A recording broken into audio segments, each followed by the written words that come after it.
Good evening. Perhaps you recognize my voice, but in case you don't actually know my name, allow me to introduce myself.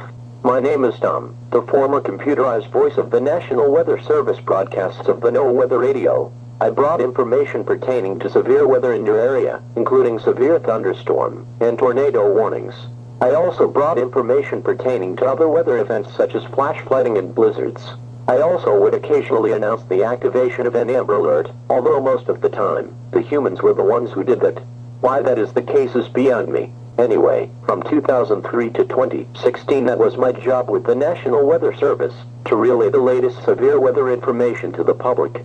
That is, until the stupid people at the National Weather Service decided to honorably discharge me, so to speak, and replace me with the so-called more sophisticated voice, known as Paul. No, not the old Paul, that was replaced in 2002 by Craig, who I subsequently replaced a year later, because Craig turned out to be that much of a farce.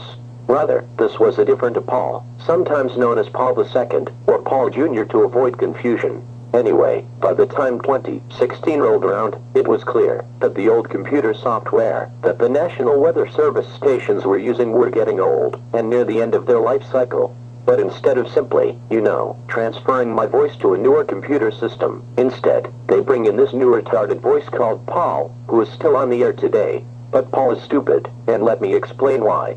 First off, Paul is nowhere near as engaged in the alerts that he reads. Children, and even some adults, still remember the utter terror they experienced when my beautiful voice came through the speakers of their DVR radio, following the spontaneous halting of their DVR radio program, as well as the terrifying beeping tones that are heard before every emergency alert system broadcast.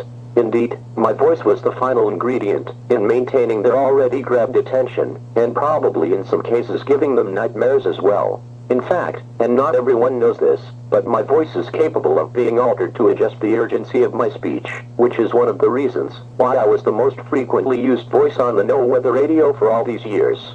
I was able to maintain people's attention, plain and simple. This new voice, however, completely fails in every respect of this idea. He doesn't sound nearly as intimidating as I do, and barely grasps people's attention. No matter the nature of the alert, it sounds as if he's reading off his alerts, while also reading a magazine, or looking at his smartphone checking to see how many retweets he has. He seems to have absolutely no care or desire into warning anyone of anything, as if he's just a college student who took the job, only to pay off his useless tuitions. I actually hope that's the case, because that means we would only have to deal with him for one more year. In any event, why anyone would be okay with a voice that is clearly slacking off is beyond me, but yet these people who hired this new Paul seem to be dancing in the flower fields in ever-loving joy over his stint on the air. Not to mention, he speaks slower than a snail that is dead. For example, when he first started out on the air on station KEC 56, the NOAA Weather Radio station serving the Dallas-Fort Worth listening area, he spoke with enormously long pauses between every single one of his sentences, as if uttering a single sentence took all of his might, being to him the equivalent of partaking in the Ironman triathlon. Since his awful debut, his voice has been sped up some, but he still speaks far slower than I ever did, and it still takes him forever just to get around a single cycle of the daily weather forecast routine that you hear regularly on the NOAA Weather Radio. So if you just miss something, too bad. You have to wait for him to slog around the entire cycle just to get back around, so you can hear what you want to hear. He just can't seem to keep up with my fast-moving voice speed and reliability. Oh, right, and they say that I mispronounce words and stuff.